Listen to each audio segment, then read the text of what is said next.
ሰላም ሰላም ውድ ቤተሰቦች እንዴት ናችሁ? እንዴት ሰንብታችኋል? እኔ ያለው እግዚአብሔር ይመስገን። ተጠፋፋን መሰለኝ በጣም ጠፍቻለሁኝ። ትንሽ ስራ በዝቶብኝ ቪዲዮ እየሰራሁ አልነበረም ለሁለት ሳምንት ያህል። ዛሬ ደግሞ በአዲስ ቪዲዮ ተመልሼላችኋለሁ። ቆንጆ ነገር ለእናንተ የሚጠቅም ነገር ብዬ እንግሊዘኛ ላይ ለመናገር ስናስብ የሚያስቸግሩን መሰረታዊ የሚባል ነገሮች ይዤላችሁ መጥቻለሁ። በቀጣይ ከፋፍለን የምናያቸው ብዙ ናቸው፣ ግን ለዛሬ ያመጣሁላችሁ በአንድ ተመስርተን በአንድ ነገር ተመስርተን የምንናገረው ወይ የምንጽፈውን ነገር ይዤላችሁ መጥቻለሁ። በቀጣይ ደግሞ ይሄን ከጠቀማችሁ መልሳችሁ ፈልጋለሁ፣ ኮመንታችሁ ፈልጋለሁ። በቀጣይ ደግሞ ሌሎች ተመሳሳይ ከዚህ ጋር ተመሳሳይ ሆነው የራሳቸው ትርጉም ያላቸው ነገሮች አሉ፣ እነሱን ይዤላችሁ እመጣለሁ። ለዛሬ ግን እነዚህ የምታዩቸውን እዚህ ጋር ያሉላችሁን ነው የምናያቸው ማለት ነው። እንዲሁም መማር ለምትፈልጉ በኦንላይን ደግሞ ስልኬ አስቀምጬላችኋለሁ ከታች፣ እሱን በሱ እየደወላችሁ መማር ትችላላችሁ። ቴሌግራም፣ ኢሞ ላይ ማውራት ትችላላችሁ ማለት ነው። እንግዲህ ወደ ዛሬ ቪዲዮአችን እንግባ። እዚህ ይዤላችሁ የመጣው ምንድነው? አይ እንግሊዘኛ ላይ አይ የምንለው ትርጉሙ ታውቁታላችሁ ብዬ አስባለሁ ሁላችሁም። እኔ ማለት ነው። እኔ አይ ማለት በእንግሊዘኛ እኔ ማለት ስንፈልግ ነው። እኔ እና ጥቅሙ ምንድነው የሚለው እዚህ ጋር ጽፌላችኋለሁ። ቀጥለን እናየዋለን። በመጀመሪያ ግን አይ ማለት እኔ ከሆነ አይ ማለት እኔ ማለት ነው። ሚ ማለት ደግሞ ለኔ ወይ ደግሞ እኔን እንደማለት ነው። ሚ ማለት ለእኔ ወይ ደግሞ እኔን እንደማለት ነው። ሚ ማለት ለኔ። ማይ ማለት ደግሞ ቀጥሎ ያለ እዚህ ጋር ያለው ማይ ማለት የኔ ማይ ማለት የኔ ማለት ነው። ማይን ማለት የእኔ። ይሄን ማይና ማይን ተመሳሳይ ናቸው። የሚለዩት አጠቃቀማችን ላይ ነው። እዚህ ጋር ያለው ፊት ላይ ያለው በኋላ ስናየው አጠቃቀሙ አሳያቸዋለሁ። ስለዚህ እዚህ ጋር የምትይዙልኝ ማይን እና ማይ ተመሳሳይ ናቸው። የኔ የሚል ትርጉም አላቸው። የሆነ ነገር የኔ ብለን መናገር ስንፈልግ ማይ ብለን ወይ ደግሞ ማይን ብለን መናገር እንችላለን። ግን አጠቃቀሙ አወራራችን ይለያያል። ስለዚህ ወደ መጀመሪያ እንሂድና አይ ማለት እኔ ከሆነ ስለዚህ በእንግሊዘኛ ስናገር አይ ሃቭ ኤ ካር ብንል ምን ማለት ነው? ሃቭ ማለት አለኝ ማለት ነው። ካር ደግሞ መኪና ነው። ስለዚህ እኔ መኪና አለኝ እያለ ነው። እኔ መኪና አለኝ ማለት ነው። ስለዚህ አይ ሃቭ ካለ አለኝ ነው። መኪና ከጨመርንበት ደግሞ መኪና አለኝ ነው።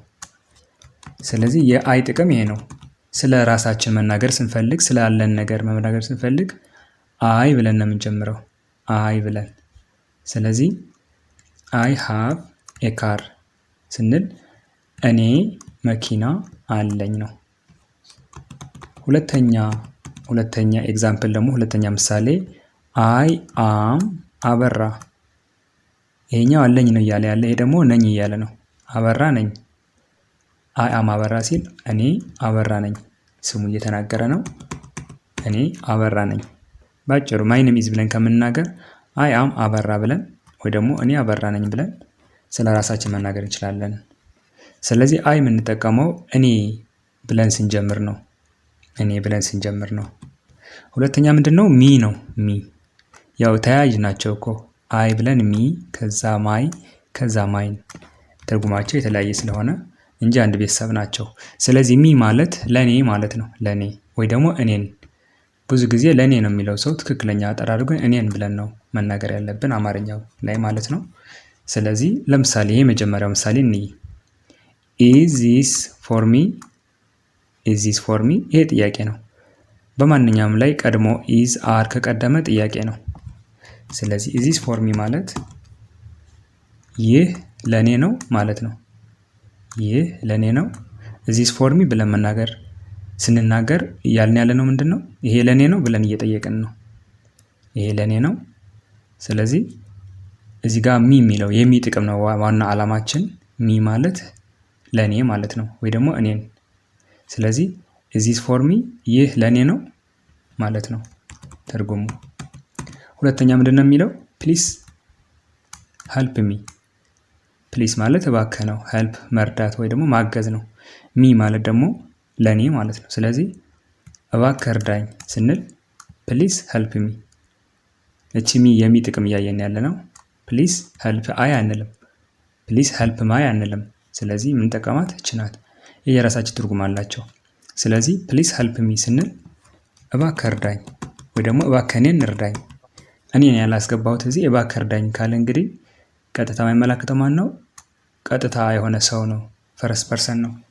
ስለዚህ እባክህ እርዳኝ ስንል ፕሊስ ሄልፕ ሚ ብለን በእንግሊዝኛ መናገር እንችላለን። ፕሊስ ሄልፕ አይ አንልም። ልክ እዚህ ጋር ሚ ሃቭ ኤ ካር እንደማንለው እዚህ ላይ ደግሞ ፕሊስ ሄልፕ አይ አንልም። ፕሊስ ሄልፕ ሚ። ልዩነታቸው እየገባችሁ ይመስለኛል። እኔ ብለን መናገር ስንፈልግ አይ ነው። ለእኔ ስንል ደግሞ ሚ መኖር አለበት። ሚ ጊቭ ሚ ሳምቲንግ ሄልፕ ሚ ምናምን ስንል ሚ መጨረሻ ላይ የሚመጣው ለእኔ ስጠኝ፣ ለእኔ አግዘኝ እንደማለት ነው። እሺ ቀጣይ የሚሆነው ደግሞ ማይ ነው። ማይ ከዚህ ቀጥሎ የመጣ ነው። ማይ ማለት የኔ ማለት ነው። የኔ። ስለዚህ የሆነ ነገር የኔ ነው ብለን መናገር ስንፈልግ ዚስ ኢዝ ማይ፣ ለምሳሌ እዚህ ጋር ዚስ ኢዝ ማይ ካር። ስለዚህ ማይ ማለት የኔ፣ መኪናው የማን እንደሆነ እየገለጸ ነው። ይህ መኪና የኔ ነው። ይህ መኪና የኔ ነው እያለ ነው። ስለዚህ ማይ የሚገልጸው ምንድን ነው? ባለቤትነት ነው። ኦውነርሺፕ። ኦውነርሺፕ ወይ ደግሞ ባለቤትነት ነው የሚገልጸው። ዚስ ኢዝ ማይ ካር። ዚስ ኢዝ ማይ ካር። ዚስ ኢዝ ሚ ካር አንልም። ዚስ ኢዝ አይ ካር አንልም። አይና ሚ እዚህ ጋር እንጠቀማቸው። ኦውነርሺፕ ወይ ደግሞ ባለቤትነት ማመላከት ስንፈልግ የምንጠቀመው ማን ነው? ማይ ነው። ማይ። ዚስ ኢዝ ማይ ካር እንላለን። ይህ የኔ መኪና ነው ማለት ነው። ስለዚህ ማይ ማለት ትርጉሙ እና እንዴት መጻፍ እንዳለብን ገብቷቸዋል ብዬ አስባለሁ። ሁለተኛ ደግሞ ብዙ ጊዜ እንለው ነገር ነው ይሄ ማይ ኔም ኢዝ አበራ። ማይ ኔም ኢዝ አበራ። ስሜ አበራ ነው እያለ ነው። ማይ ማለት የኔ ማለት ነው። ስሜ ካለ የኔ ስም እንደማለት ነው። ማይ ኔም ማለት ደግሞ ስሜ ወይ ደግሞ የኔ ስም እንደማለት ነው በአንድ ላይ። ስለዚህ ማይ ኔም ኢዝ አበራ አለ። የኔ ስም አበራ ነው ወይ ደግሞ ስሜ አበራ ነው ማለት ነው። ስለዚህ ይሄ ነው ልዩነቱ። ማይ ማለት የኔ ባለቤትነት ኦውነርሺፕ ሲገልጽ፣ ሚ ደግሞ አንድ ነገር እንዲደረግልህ ስትፈልግ ለእኔ እንደዚህ አድርግልኝ ነው የምንለው አይደለ? ስለዚህ ሚ ማለት ለእኔ ነው፣ ማይ ማለት የኔ። ልዩነት ይሄ ነው። ሶስተኛ ምንድን ነው እኩል ያደረጋቸው? እነዚህ ማይንና ማይ፣ ማይንና ማይ። ስለዚህ እዚህ ጋር ምን እንዳለን መሰላችሁ? ዚስ ኢዝ ማይን። ከዚህ ፊት ላይ መኪና ያደረግኩላችሁ ለምን መሰላችሁ? እዚህ ጋር መኪናውን ሳያሳይ ነው። ጀስት ዚስ ኢዝ ማይ ካር እያለ ነው። መኪናው ስለተናገረ ማሳየትም አይጠበቅበትም። ይህ የኔ መኪና ነው ካለ የመኪናው ባለቤት ራሱ እንደሆነ እየተናገረ ነው። እዚህ ጋር ግን ምንድን ነው የሚለው? ዚስ ኢዝ ማይን፣ ይህ የኔ ነው እያለ ነው። ምንድን ነው ይህ? እያሳየ ነው። በእጁ ሊሆን ይችላል፣ እየጠቆመ ሊሆን ይችላል። ያ ነገር የኔ ነው፣ ይህ ነገር የኔ ነው እንደማለት ነው። ስለዚህ ይህ መኪና የኔ ነው ብሎ በእጁ እየጠቆመ ሲያሳየው መኪናው ሳይጠራ ዚስ ኢዝ ማይን፣ ይህ የኔ ነው ማለት ነው። ዚስ ኢዝ ማይ አንልም። ማይ ብለን የሆነ እንትን መምጣት አለበት፣ ተሳቢ ወይ ደግሞ ያ የኛ የሆነውን ነገር መምጣት አለበት። አለበለዚያ ግን ስሙ ሳንጠራ የኔ ነው ማለት ስንፈልግ ምንድነው የምንለው? ዚስ ኢዝ ማይን፣ ይህ የኔ ነው በድፉኑ ማለት ነው። እዚህ ጋር ግን ዚስ ኢዝ ማይ ካር ብለናል። ዚስ ኢዝ ማይ ብለን አናቋርጥም። ዚስ ኢዝ ማይ። እዚህ ጋር ግን ዚስ ኢዝ ማይን ካል ይህ የኔ ነው እንደማለት ነው። ልዩነቱ የገባችሁ ይመስለኛል። ትርጉማቸው አንድ ነው። ይሄኛው የኔ ነው፣ ይሄ የኔ ነው። የሚለዩት ምንድነው? ሰንተንስ ወይ ደግሞ አረፍተ ነገር ስንናገር ንግግራችን ላይ ነው የሚወስነው። ስለ አንድ ነገር ስሙ ሳንጠራ ከተናገርን የራሳችን መሆን መግለጽ ከፈለግን ይህ የኔ ነው፣ ያ የኔ ነው ብለን መናገር እንችላለን። ወይ ደግሞ ዚስ ኢዝ ማይን። ሁለተኛ አረፍተ ነገር ምንድነው የሚለው? ኢት ኢዝ ኖት ማይን፣ የኔ አይደለም።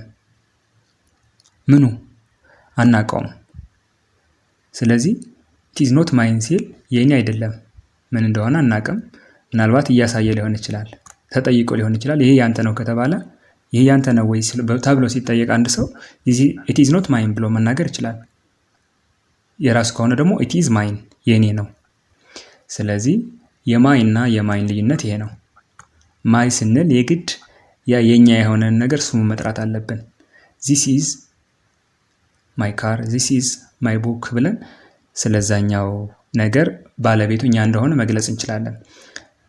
ማይን ላይ ግን ያ ነገር ስሙ መጥራት አይጠበቅብንም። ጀስ የሚታይ ነገር ከሆነ ይህ የኔ ነው፣ ይህ የኔ አይደለም ብለን መናገር ስንፈልግ ዚስ ኢዝ ማይን፣ ኢት ኢዝ ኖት ማይን። ይህ የኔ ነው፣ የኔ አይደለም።